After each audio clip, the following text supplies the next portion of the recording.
Hello बच्चों, good morning. आज हम लोग एडवांस अकाउंट्स का भाई हमने स्टार्ट किया था। एडवांस अकाउंट में ब्रांच अकाउंट, ठीक है, ब्रांच अकाउंट पढ़ाना शुरू किया था। तो हमने इसका बेसिक बता दिया है। देखो बेटा, तो ये सारा सब कुछ हमने पिछले सेशन में करा दिया है। ओके, आई होप आपने पढ़ा होगा, आप सबने अच्छे से इसे कंप्लीट कर लिया होगा।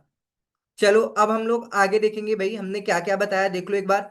हमने बताया सबसे पहले आपको कि ब्रांच अकाउंट कितने टाइप के होते हैं। इनलैंड ब्रांचेस होती हैं और आपकी फॉरेन ब्रांचेस होती हैं। इनलैंड ब्रांचेस वो ब्रांचेस होती है जो हमारे इंडिया के अंदर होती है। फॉरेन ब्रांचेस वो ब्रांचेस होती हैं जो हमारी भाई आउटसाइड, मतलब आउट ऑफ इंडिया ब्रांच होती हैं, वो हमारी फॉरेन ब्रांचेस होती है। अब देखो, इनलैंड ब्रांच दो टाइप के होते हैं, एक आपके डिपेंडेंट और एक आपके इंडिपेंडेंट। जिसके books of account head office में मेंटेन रिकॉर्ड किप्ट करके रखे जाते हैं, वो आपके डिपेंडेंट ब्रांचेस होते हैं। और जिसके आपके भाई बुक्स ऑफ अकाउंट रिकॉर्ड्स वगैरह भाई सेल्फ ब्रांच मेंटेन करता है, वो इंडिपेंडेंट ब्रांच होता है। ठीक है, फिर हमने मेथड की बात की थी, तो आपको इसमें डिपेंडेंट ब्रांच में दो मेथड्स है। अगर हम बात करें, मोटा मोटा बात करें तो दो मेथड्स है। गुड्स इनवाइस्ड एट अ कॉस्ट और सेलिंग प्राइस, और दूसरा आपका होलसेल प्राइस। ठीक है ना। सेलिंग प्राइस या फिर कॉस्ट या इनवाइस प्राइस में आपके तीन मेथड है। डेटर्स मेथड है, स्टॉक एंड डेटर्स मेथड है, फाइनल अकाउंट मेथड जिसे हम trading profit and loss account and, ठीक है ना, इसे फाइनल अकाउंट मेथड भी बोलते हैं। होलसेल ब्रांचेस मेथड, चलो इंट्रोडक्शन में हमने बता दिया था कि भाई अगर आपका हेड ऑफिस एग्जिस्ट करेगा तो ब्रांच एग्जिस्ट करेगा, अदरवाइज नहीं। अगर आपके हेड ऑफिस जो बिजनेस करेगा, सेम एक्टिविटी या बिजनेस जो होगा, वो आपकी ब्रांच भी करेगी। ठीक है, चलो अब देखो, उसके बाद हम लोगों ने difference between branch and department के बारे में देखा था। ठीक है ना। ब्रांच और डिपार्टमेंट के बीच में हमने डिफरेंस समझा था। भाई आपका ब्रांच क्या होता है, हमने अभी अभी जस्ट ऊपर समझाया बेटा कि ब्रांच आपकी क्या होती है। डिपार्टमेंट क्या होता है, सिंपल आपको हम सीए फाउंडेशन में बता सकते हैं। जैसे कि हमारी जो क्लास चलती है, CA foundation and CA intermediate group 1 group 2 है। ठीक है, तो सीए फाउंडेशन एक अलग डिपार्टमेंट है, सीए इंटरमीडिएट आपका सेकेंड डिपार्टमेंट है। ठीक है ना। तो सीए फाउंडेशन के सारे रिसिप्ट एंड पेमेंट अलग डिपार्टमेंट बनाया जाएगा, और आपके इंटरमीडिएट के अलग। तो ये आपके अलग डिपार्टमेंट हो सकते हैं। ठीक है, चलो समझ में आया डिपार्टमेंट डिफरेंस हमने बताया था। ठीक है, ये देखो, चलो आगे देखो। डिपेंडेंट ब्रांचेस के बारे में हमने सब कुछ बता दिया था। हेड ऑफिस मेंटेन करेगा बुक्स ऑफ अकाउंट्स को। ठीक है, चलो methods of charging goods two branches eight a cost selling price या फिर retail branches at a wholesale price. चलो आपका cost price, wholesale price, selling price. सबसे पहले हम लोग देखेंगे भाई, आपका मेथड कौन सा दे रखा है, डेटर्स मेथड। ठीक है, डेटर्स मेथड का प्रोफॉर्मा देख सकते हो आप लोग। ये देखो हमने बताया था। इसमें आपको सिंपल क्या ध्यान रखना है बेटा,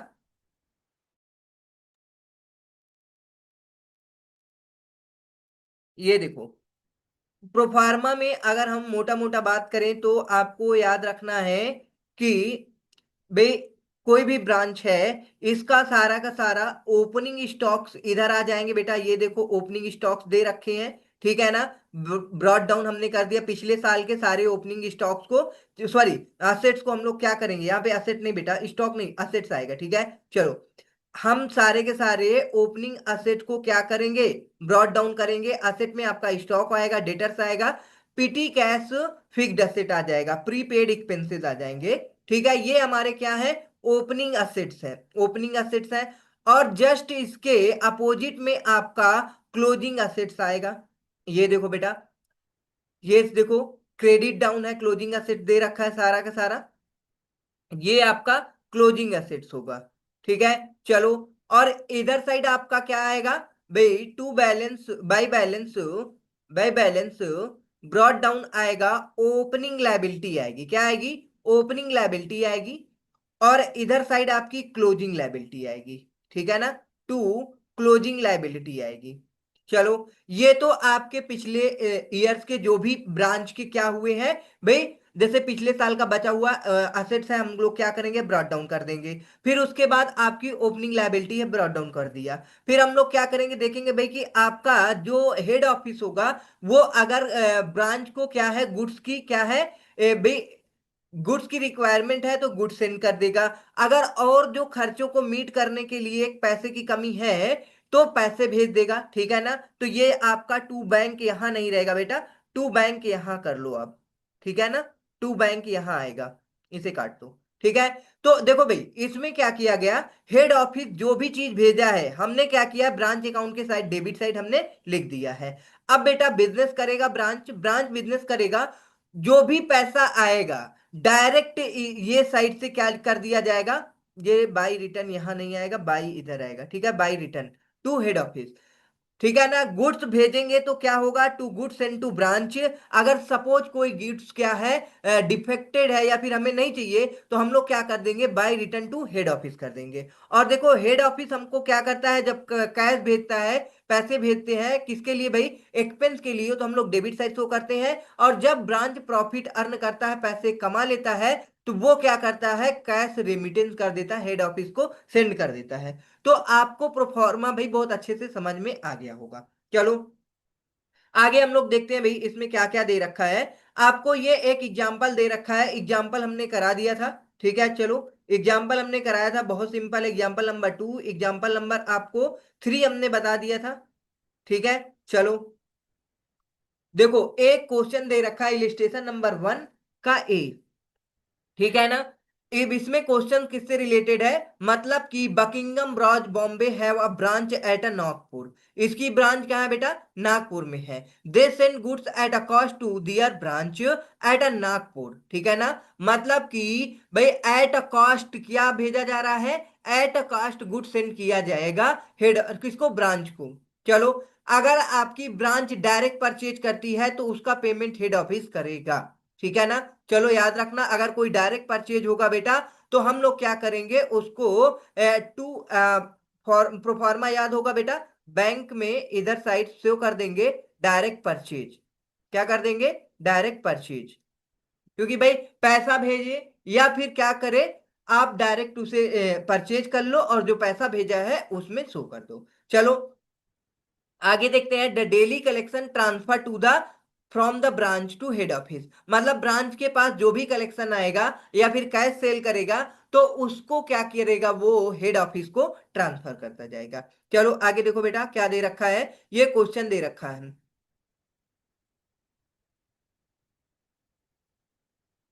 देखो आपको सारे के सारे ओपनिंग एसेट दे रखा है, दिख रहा होगा भाई, ओपनिंग बैलेंस ब्रॉट डाउन 2001 का, 1/1/2001, कैश दे रखा है, डेटर्स दे रखा है, stock transfer to head office. देखो बेटा मतलब इसमें दो प्रकार के स्टॉक दे रखे हैं, मतलब कहने का ये 2001 की बात हो रही है, 2001 की बात हो रही है ना। तो पिछले 2000 में भाई आप ब्रांच के पास दो प्रकार के स्टॉक आए होंगे, ध्यान से सुनो, ब्रांच के पास दो प्रकार के स्टॉक होंगे। मतलब ब्रांच को कुछ गुड्स हेड ऑफिस सेंड किया होगा, गुड्स सेंड टू ब्रांच, एक इसके द्वारा जो पैसा भाई गुड्स आया है, भाई इससे जो गुड्स सेल कर दिया जाएगा, सेल करने के बाद जो बचेगा वो आपका क्लोजिंग स्टॉक में चला जाएगा। एक क्या रहेगा, देखो ध्यान से सुनो, एक स्टॉक डायरेक्ट परचेज वाला बचा है, मतलब कि ब्रांच डायरेक्ट गुड्स को परचेज करता है, डायरेक्ट परचेज ऑफ गुड्स, उसको परचेज करने के बाद कुछ सेल कर देगा और वो कुछ बच जाएगा तो वो क्लोजिंग स्टॉक में चला जाएगा। बताओ बेटा समझ में आया कि नहीं आया, इसी क्लोजिंग स्टॉक को जब हम 2001 में स्टार्ट करेंगे फिर से अपना बिजनेस बेटा, तो हम लोग क्या करेंगे, ये देखो स्टॉक शो कर रखा है, तो ये क्या है, हेड ऑफिस जो भेजा था उसका 24,000, डायरेक्ट परचेज का अपना स्टॉक बचा है 16,000, ठीक है। ये कैश सेल दे रखा है, आपको हम बताते जा रहे हैं, देखो ये आपके सारे के सारे प्रोफार्मा जब बनेंगे तो ये आपका सारा का सारा कहाँ जाएगा, ओपनिंग असेट में चला जाएगा। फिर उसके बाद ये आपका कैश सेल यहां नहीं जाएगा। जब हम लोग क्या करते हैं, इधर साइड देखो बेटा, हम लोग क्या करते हैं, इधर साइड अपना ब्रांच के ब्रांच अकाउंट के क्रेडिट साइड बाई बैंक करते हैं, बाई बैंक भाई remittance to head office, remittance to head office करते हैं ना। तो इसमें आपका जो कैश डायरेक्ट सेल किया गया है कितने का, 45,000 का व्यू आ जाएगा। और क्या आ जाएगा, कलेक्शन फ्रॉम डेटर्स आ जाएगा, ठीक है ना। चलो, तो ये आपको एक वर्किंग नोट बनाया पड़ेगा, वर्किंग नोट भाई डेटर्स वन। चलो आगे देखो क्या दे रखा है, डायरेक्ट परचेज क्रेडिट सेल दे रखा है। क्रेडिट सेल आपका ये डेटर्स अकाउंट में जाएगा, ठीक है, डेटर्स अकाउंट बनाया जाएगा। फिर उसके बाद डायरेक्ट परचेज दे रखा है, जो कि हम लोग कहाँ शो करेंगे, जो पैसा सेंड करेगा हेड ऑफिस ब्रांच को, उसके भाई बैंक के नीचे शो कर देंगे डायरेक्ट परचेज। चलो, रिटर्न फ्रॉम कस्टमर, अब ये डेटर्स अकाउंट में जाएगा, कहाँ जाएगा बेटा, डेटर्स अकाउंट में जाएगा। चलो, ये भी डेटर्स अकाउंट में जाएगा, ये भी डेटर्स अकाउंट में जाएगा। आगे देखो, गुड्स एंड टू ब्रांच, ये कहां जाएगा, आपको पता है, प्रोफार्मा याद होगा, सिंपल है, ओपनिंग स्टॉक के बाद आपका गुड्स एंड टू ब्रांच आ जाएगा 60,000। Transfer from head office for petty expenses, देखो बेटा, आपको जब हमने पढ़ाया opening stock, goods and to branch, फिर उसके बाद नीचे बैंक हमने बताया है, उसमें आपका क्या आ जाएगा भाई, कैश पीटी एक्सपेंसेस के लिए 4,000 रुपए कौन भेजा है भाई, कितने भेजा है, आपका हेड ऑफिस, वहां शो कर देंगे। चलो, ये आपका बैड डेट डेटर्स अकाउंट में चला जाएगा, कहां जाएगा, डेटर्स अकाउंट में। Discount to customer debtors account में चला जाएगा। उसके बाद रेमिटेंस टू हेड ऑफिस, कितना रेमिटेंस किया जा रहा है, देखो बेटा 165, जो कि जिसमें से रेमिटेंस टू हेड ऑफिस 5,000 क्या है, इन ट्रांजिट है, ये देखो ये, ठीक है। तो टोटल दोनों को ऐड करेंगे तो कितना भेज दिया गया है, 170,000 हेड ऑफिस को कैश भेजा गया है, ठीक है, जिसमें से आपका कितना आ गया, 45,000 किसका हो गया भाई, ये 45,000 कैश सेल का हो गया, ठीक है। मतलब कि कलेक्शन फ्रॉम डेटर्स कितना आएगा, 1,70,000, 1,70,000 माइनस कर देंगे 45,000, तो आ जाएगा 1,25,000, ये कलेक्शन फ्रॉम डेटर्स में चला जाएगा। कलेक्शन फ्रॉम डेटर्स में कितना चला जाएगा, 1,25,000, ठीक है बेटा, समझ में आया होगा।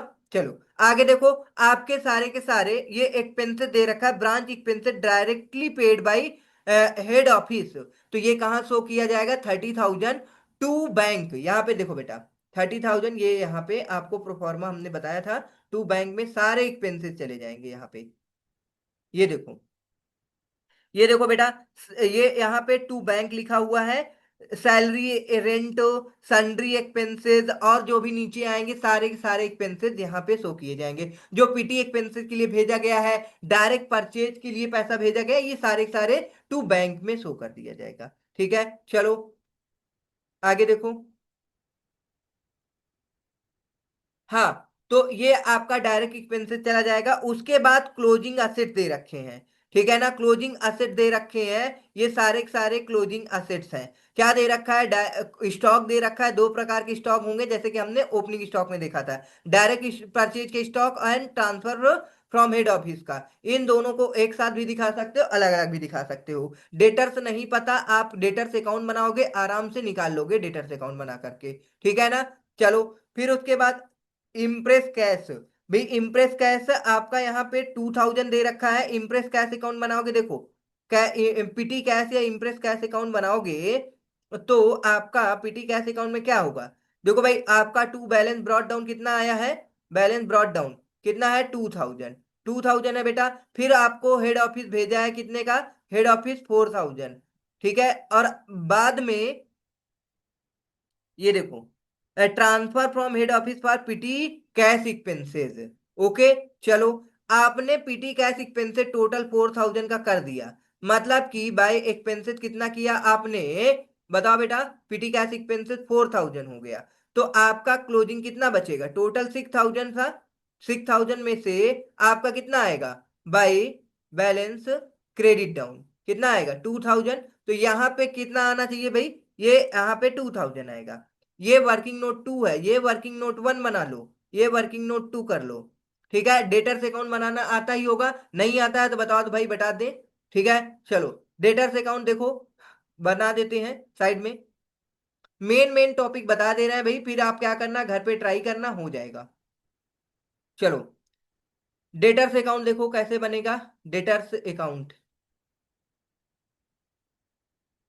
ये देखो, to balance brought down, debtors opening debtors कितना दे रखा है 25,000। 25,000 हमने लिख दिया भाई। ठीक है चलो। फिर उसके बाद अगर आपके डेटर्स कैसे बढ़ते हैं ध्यान से सुनो। आपके डेटर्स तब बढ़ते हैं जब आप क्रेडिट सेल करते हो। तो आप क्या करोगे यहाँ पे सेल दिखा दोगे, वो भी क्रेडिट वाला सेल। कौन सा? क्रेडिट का। क्रेडिट सेल कितना दे रखा है? 1,30,000 दे रखा है। ठीक है 1,30,000 यहां दिखा दो। ठीक है चलो। उसके बाद आप यहाँ पे कुछ नहीं दे रखा, और कहाँ क्या जाएगा डेटर्स अकाउंट में? देख लो। हाँ बैड डेप्ट जाएगा, तो हम लोग क्या करेंगे, बैड डेप्ट से आपका डेटर्स कम होगा। बैड डेप्ट कितना आ जाएगा बताओ भाई? 1,000। ठीक है 1,000। फिर उसके बाद डिस्काउंट आ जाएगा, बाई डिस्काउंट कितना आ गया डिस्काउंट? 2,000। फिर उसके बाद आपका क्या आएगा भाई डेटर्स अकाउंट में, और क्या जाएगा? और कुछ है ऐसा जो जाएगा? हाँ ये देखो, कैश आपने सेल किया 45,000 का। कलेक्शन फ्रॉम डेटर्स हमने यहाँ निकाल के दिखा दिया है। टोटल हमने सेंड किया है 70,000। 170,000 में से आपका 45,000 कैश सेल का गया है। तो आपका कलेक्शन फ्रॉम डेटर्स कितना आ जाएगा? 1,25,000। ठीक है कलेक्शन फ्रॉम डेटर्स यहाँ लिख सकते हो बाई कलेक्शन फ्रॉम डेटर्स 1,25,000। ठीक है चलो। फिर उसके बाद आपका देखो क्या दे रखा, और कुछ है डेटर्स में जाने वाला? क्लोजिंग डेटर्स नहीं दे रखा। ठीक है चलो। तो इसे अब कैलकुलेट कर लो भाई। क्या कितना आएगा? 25,000 ओपनिंग डेटर्स है, 1,30,000 आपकी क्रेडिट सेल है, 1,55,000 आ जाएगा। कितना आ जाएगा? 1,55,000। ओके चलो। उसके बाद देखो 1,000 2,000 और आपका और कुछ तो है नहीं है। ओपनिंग डेटर्स आपने ले लिए हैं, क्रेडिट सेल दिखा दिए हैं। हाँ रिटर्न फ्रॉम कस्टमर 3,000 ये दे रखा है बेटा, बाय रिटर्न 3,000। ठीक है चलो। अब क्या करोगे, 1,000 माइनस कर दो, 2,000 माइनस कर दो 1,55,000 में से, फिर 3,000 माइनस कर दो, फिर उसके बाद आप 1,25,000 माइनस कर दोगे, तो आपका आ जाएगा भाई क्लोजिंग डेटर्स आ जाएगा, बैलेंस क्रेडिट डाउन। ठीक है भाई बैलेंस क्रेडिट डाउन कितना आया? 24,000। ठीक है 1,55,000 आ गया यहाँ पे। ये पॉइंट में लोग क्या करते हैं, गलती करते हैं ये पॉइंट में। ठीक है तो जो मेन पॉइंट है हमने बता दिया भाई, आपको ये मेन पॉइंट याद रखना है। चलो तो आई होप समझ में आया होगा भाई। अब आपको क्या करना है, आगे क्वेश्चंस करने हैं। ये पूरे क्वेश्चन को कंप्लीट लगा लेने हैं, खुद से ट्राई कर लेना। ये देखो ओपनिंग ब्रांचेस वगैरह भाई, ओपनिंग एसेट वगैरह देखो क्या कर दिए गए हैं, ब्रॉट डाउन कर दिए गए हैं। ठीक है ये डायरेक्ट दोनों को ऐड करके debtors opening, impress cash goods into. फिर उसके बाद हम बता रहे थे बेटा कि यहाँ पे आप टू क्रेडिटर्स डायरेक्ट परचेज दिखा सकते हो। ये देखो 45,000, या तो क्या हाँ दिखा सकते हो, टू बैंक में सारा सब कुछ दिखा सकते हो, क्योंकि कौन पे करेगा ये अमाउंट भाई? आपका हेड ऑफिस पे करेगा। ठीक है ना? तो टू बैंक भी दिखा सकते हो, टू बैंक आपका डायरेक्ट परचेज भी लिख सकते हो। ठीक है ना? सन्ड्री एक्सपेंसेस 30,000 आपको दे रखा था, आपने देखा होगा। PT cash expenses 4,000। उसके बाद ये आपका तो बैलेंसिंग फिगर आएगा। देखो भाई क्या किया गया है यहाँ पे, भाई टोटल 170 भेजा गया है, किसको? हेड ऑफिस को, by remittance receive from branch. कितना कैश कितना मिला? 45,000। कलेक्ट कैश फ्रॉम डेटर्स कितना मिला? 120,000। कैश इन ट्रांजिट आपका अभी है 5,000। ठीक है क्लोजिंग ब्रांच असेट दे रखा है। असेट्स भाई स्टॉक भाई ये है डायरेक्ट और ब्रांच का, वो sorry goods into head office वाला दोनों ऐड कर देंगे, ये आ जाएगा। आपके डेटा वर्किंग नोट 1 आ जाएगा 24,000। फिर उसके बाद आपका ये आ जाएगा 2,000। ओके बेटा चलो। आई होप समझ में आया होगा। ये देखो मेमोरेंडम डेटर से कौन बनाया गया है, जो कि हमने बना के दिखाया है। ये रिटर्न दिखाया गया, बैड डेट दिखाया गया, डिस्काउंट दिखाया गया, कलेक्शन फ्रॉम डेटर दिखा दिया गया है। कलेक्शन फ्रॉम डेटर्स इंपॉर्टेंट है, याद रखना बेटा, बहुत इंपॉर्टेंट है। 45,000 माइनस कर दोगे कैश सेल, तो आ जाएगा कलेक्शन फ्रॉम डेटर्स। ठीक चलो। आगे देखो बेटा स्टॉक एंड डेटर्स मेथड दे रखा है। क्या दे रखा है? स्टॉक एंड डेटर्स मेथड दे रखा है। स्टॉक एंड डेटर्स मेथड में आपका, भाई सबसे पहले ध्यान से सुनो, यदि आपको क्या करना है, ब्रांच को और ज्यादा कंट्रोल करके रखना है, तो आपको क्या करना पड़ेगा, कौन से मेथड से बुक्स ऑफ अकाउंट को बनाना पड़ेगा भाई, बताओ। स्टॉक एंड डेटर्स मेथड से, क्योंकि वो हर एक चीज पे क्या करना चाहता है, कंट्रोल करना चाहता है। चाहे वो स्टॉक हो या फिर डेटर्स हो, ब्रांच के स्टॉक पे, ब्रांच के डेटर्स पे, ब्रांच के कितने खर्चे होते हैं, इन सब पे वो क्या करना चाहता है, बताओ बेटा, कंट्रोल करना चाहता है। ठीक, चलो। तो ये देखो बेटा, it is the desire to exercise more detail control over the working of a branch, the accounts of the branch are maintained under stock and debtors method. According to this method, the following accounts maintained by the head office। ठीक है ना। देखो वो फिर क्या करेगा, ये सारे अकाउंट को मेंटेन करेगा। ब्रांच स्टॉक अकाउंट मेंटेन करेगा, branch debtors account, branch expense account, goods and to branch account, cash, branch cash account, bank account, branch fixed asset account, branch profit and loss account, ये सारे account को क्या करेगा, head office maintain करेगा, बनाएगा। ठीक है ना। चलो बेटा, तो उसके बाद आगे देखो क्या दे रखे हैं, ये सारी जनरल एंट्री दे रखी है।